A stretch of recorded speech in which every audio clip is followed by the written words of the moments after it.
ایک اسکالر کو میں سن رہی تھی تو انہوں نے کہا کہ اگر کسی کو بھی نظر یا جادو یا کسی بھی چیز کا شک ہے تو وہ ایک پانی کا گلاس لے لے اور اس میں آیت الکرسی پڑھ کے، نہیں پانی کا گلاس اس طرح لے کے جیسے ذرا کھلے منہ والا گلاس ہو اور گلاس کے قریب منہ رکھ کے کہ آپ کے پڑھنے کی جو وائبریشن ہے وہ پانی کے اندر جائے. تو آیت الکرسی پڑھیں، سورۃ فاتحہ پڑھیں اور پھر یہ آیت ما جئتم بہ السحر ان اللہ سیبطل، اور یہ جو ہے ان اللہ سیبطل بار بار پڑھے ان اللہ سیبطل، کہ بے شک اللہ اس کو باطل کر دے گا، ختم کر دے گا، اور اس پانی کو پی لے. تو انشاءاللہ یورین کے ساتھ وہ اندر جتنی بھی چیزوں کا اٹکاؤ ہے وہ نکل جائے گا. تو سعودی عرب کے ایک اسکالر ہیں، ان سے سن کے انہوں نے اردو میں ایک یوٹیوب پہ شاید ویڈیو بھی ہے اس کے بارے میں. تو حقیقت یہ ہے کہ قرآن جو ہے چونکہ شفا ہے، اور یہ پکارنا اللہ کو اس کے ساتھ، اللہ کے ذکر کے ساتھ، اور یعنی خاص طور پر جو آیت الکرسی ہے اس میں آپ دیکھیے اللہ تعالیٰ کے 5 نام اور 26 صفات ہیں، 26 صفتیں ہیں اللہ تعالیٰ کی. تو اللہ تعالیٰ فرماتے ہیں وَلِلَّهِ الْأَسْمَاءُ الْحُسْنَى فَادْعُوهُ بِهَا، اللہ کے اچھے اچھے نام ہیں، ان ناموں کا واسطہ دے کے اس کو پکارو. تو سورۃ فاتحہ میں اللہ کے نام ہے، آیت الکرسی میں ہے، معوذتین میں ہے.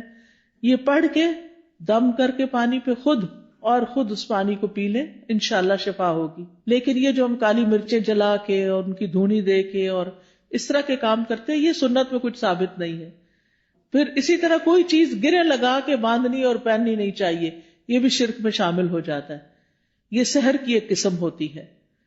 پھر اسی طرح سکینت والی آیات اور شفا والی آیات یہ سننی بھی چاہیے، اور پھر دعاؤں کے ذریعے اور دم کے ذریعے علاج کرنا چاہیے، لیکن شرکیہ دم سے بچیں.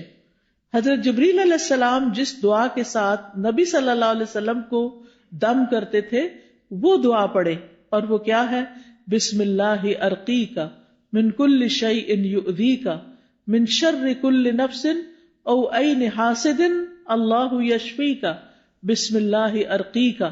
یہ دعا جو نیچے سٹال لگا ہوا ہے اس میں ایک کتاب ہوگی، دعا کیجئے. اسی طرح جادو، حقیقت اور علاج، اسی طرح ایاک نستعین، اس میں یہ دعائیں لکھی ہوئی ہیں. وہ انسان کھول کے بھی پڑھ کے اپنے اوپر اور دوسروں کے اوپر دم کر سکتا ہے. پھر اسی طرح حفاظت کی جو دعائیں ہیں، حفاظت کی دعاؤں کے چھوٹے چھوٹے کارڈز بھی ہیں، وہ اپنے پاس رکھیں، بیڈ سائڈ ٹیبل پہ رکھیں، ان کو پڑھ لیا کریں. اور پھر آگے پیچھے دائیں بائیں اوپر نیچے حفاظت والی دعا ہے، اللہم انی اسألک العافیۃ فی الدنیا والآخرہ، اللہم انی اسألک العفو والعافیۃ فی دینی و دنیای و اہلی و مالی، اللہم استر عوراتی و آمن روآتی، اللہم احفظنی من بین یدی ومن خلفی وعن ایمانی وعن شمالی ومن فوقی واعوذ بعظمتک ان اغتال من تحتی. سبحان اللہ، 6 کی 6 سمتوں میں حفاظت کی دعا. صبح شام جو پڑھ لیتا ہے وہ محفوظ ہو جاتا ہے. تو یہ انشاءاللہ کتابیں آپ کو دیکھیں گے تو ان میں یہ دعائیں لکھی ہوئی ہیں، وہ آپ کو اگر زبانی یاد نہیں تو دیکھ کے بھی پڑھ سکتے ہیں. پھر اسی طرح ہر ناگہانی آفت سے بچنے کی دعا ہے، اللہم انی اعوذ بک من زوال نعمتک وتحول عافیتک وفجاءۃ نقمتک وجمیع سخطک. اے اللہ میں تیری پناہ چاہتا ہوں اس بات سے کہ تیری کوئی نعمت چھن جائے، یا تیری دی ہوئی عافیت پلٹ جائے، یا کوئی ناگہانی عذاب آ جائے، اور تیرے تمام غصے اور ناراضگیوں سے میں تیری پناہ چاہتا ہوں. پھر بری تقدیر سے، دشمن کے خوش ہونے سے یا اللہ تو بچانا کہ ہمارے دشمن ہم پہ خوش نہ ہوں. پھر اسی طرح نظر لگنے کا ایک اور علاج غسل کرنا بھی ہے، بیری کے پتوں سے. یہاں ہوتی ہے بیری پشاور میں؟ جی، یہ جو چھوٹے بیروں والی بیری ہوتی ہے نا، اس کے 7 پتے لے لیں، 7 فریش پتے لے کے ان کو دھو کے ان کو گرائنڈ کر لیں، چاہے تو سل بٹے پہ، چاہے لنگری میں، چاہے آپ اس کو گرائنڈر میں اس کو ڈالیں، پانی کا گلاس ڈالیں اور اس کو شیک کر لیں. شیک کر کے اس کے اوپر رقیہ شریعہ پڑھیں. یہ جو آیات شفا کے کارڈ ہیں یہ پڑھ کے اس کے اوپر دم کریں. پھر اس کے بعد اس میں سے 3 گھونٹ پی لیں، باقی پوری بکٹ میں ڈال دیں اور اس سے نہا لیں. مؤثر علاج ہے. بہت سی بیماریوں کا علاج ہے، یہ نظر کا بھی بہترین علاج ہے.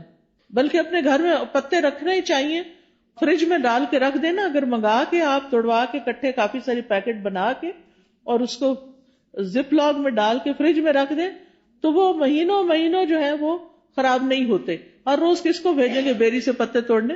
تو اس کو نکال کے 7 پتے نکالے، جیسے آپ کوئی ریسیپی اپنی ہوتی ہے ایسے ہی آپ ان کو کریں گرائنڈ، اور اوپر پڑھے سورۃ فاتحہ، آیت الکرسی، آمن الرسول، معوذتین، قل یا ایھا الکافرون، اور یہ دعائیں جو ہیں ان کتابوں کے اندر وہ پڑھ کے، اور اس کے بعد آپ اس کے اوپر خود ہی بیٹھ کے دم کر کے، اور اس کے بعد آپ اس کو پی لیں، اور 3 گھونٹ بس پینے، 3 سانسیں، اور باقی جو پانی ہے اس کو بالٹی میں ڈال کے اور اس کو سارے جسم پر بہا لیں. پہلے آپ بے شک شیمپو وغیرہ سے نہا دھو کے صاف ہو جائے. تو آپ یہ بھی کر سکتے ہیں، کسی بڑی لیٹر 1.5 لیٹر کی جو بوٹل ہوتی ہے اس میں پانی بھر کے واش روم میں رکھ دیں، اور جب آپ نہا چکے تو وہ سارا پانی اپنے اوپر پورے جسم کو مل کے اس سے ایک دفعہ نہا لیں، تو انشاءاللہ اس سے بھی آپ کو فائدہ ہوگا. پھر اسی طرح یہ کہ جس کی نظر لگی ہو اس کا وضو کا پانی لے کے اس کو بھی جسم پر ڈالیں تو اس سے بھی نظر دور ہوتی ہے. پھر اسی طرح یہ ہے کہ اگر وہ پانی نہ دے وضو کا تو اس کا جھوٹا پانی جو ہے وہ بھی پی کر انسان کو فائدہ ہوتا ہے. پھر اسی طرح یہ ہے کہ قدرتی چیزوں سے بھی علاج کرنا چاہیے. زمزم کا پانی دم کر کے رکھ لیں اور اس کو پئیں. زمزم کے پانی سے نہا بھی سکتے، کوئی بیدبی نہیں ہے. کئی لوگ اس کو ایسے ہی سمجھتے کہ بیدبی، ایسا کچھ بھی نہیں ہے. زیتون کا تیل پینا جو ہے یہ بھی بڑا فائدہ مند ہے. جو کولڈ پریس ہوتا ہے نا زیتون کا آئل، ایک تو ہوتا ہے نا یہ جو لبوں وغیرہ میں ملتا ہے، نہیں، کولڈ پریس دبئی وغیرہ سے اچھا مل جاتا ہے، یہاں بھی شاید ہوں گی دکانیں جن پہ. ایک ہوتا ہے ایکسٹرا ورجن، نہیں، کولڈ پریس، جسے کچی گھانی کا نہیں کہتے ہمارے ہاں، جیسے یہ توریا اور یہ جو سرسوں، اس کا جو کچی گھانی کا تیل ہوتا ہے وہ خالص ہوتا ہے، اور جو مشینی قسم کا ہوتا ہے وہ اور ہوتا ہے. تو اسی طرح کچی گھانی کا زیتون کا تیل جو ہوتا ہے وہ زیادہ مؤثر ہوتا ہے.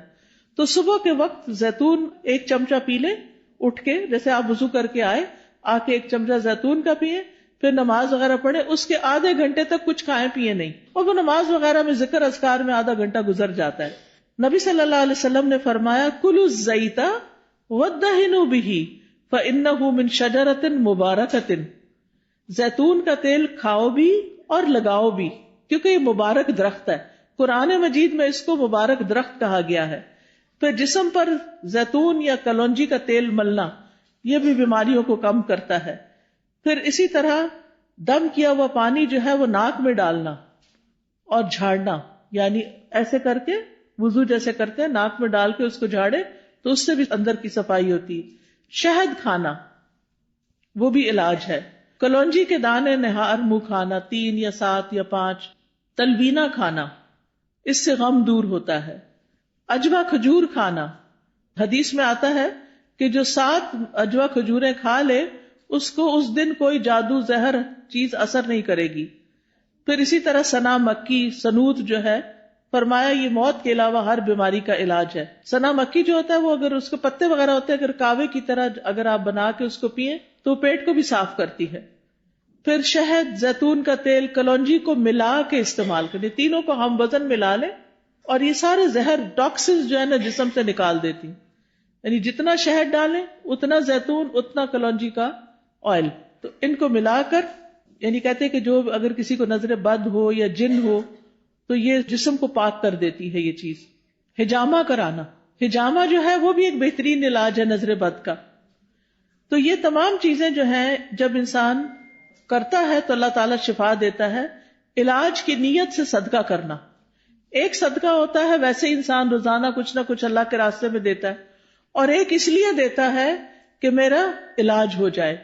اس کے لیے ضروری نہیں کہ کوئی بکرا دیا جائے یا کوئی اور اس طرح کی چیز، جو بھی کسی کی ضرورت ہے اگر آپ وہ پورا کر دیتے ہیں تو وہ بھی آپ کے لیے فائدہ مند ہو جاتا ہے. اسی طرح گھر سے ایسی چیزیں نکال دیں جس سے رحمت کے فرشتے نہیں آتے، جیسے کتا وغیرہ یا تصویریں لٹکانا، کیونکہ اس سے رحمت کے فرشتے گھر میں نہیں آتے. تو باہر رکھیں بے شک حفاظت کے لیے، لیکن کمروں کے اندر نہیں رکھے کتے وغیرہ. تو نبی صلی اللہ علیہ وسلم کے پاس جبریل علیہ السلام نے آنا تھا تو وہ نہیں آئے. آپ پریشان ہوئے تو دیکھا کہ آپ کے یعنی کہ جس کے اوپر آپ لیٹے ہوئے اس کے نیچے کتے کا بچہ تھا. جب وہ گیا تو جبریل علیہ السلام آئے, انہوں نے کہا کہ ہم ایسے گھر میں داخل نہیں ہوتے. یعنی اپنے نمازوں کی پابندی, ذکر اذکار کی پابندی, اور یہ جو طریقے میں نے بتائے ہیں انشاءاللہ یہ اختیار کریں گے تو اللہ تعالیٰ نظر بد سے محفوظ رکھیں گے اور اس کا علاج بھی ہو جائے گا. وآخر دعوانا ان الحمد للہ رب العالمین.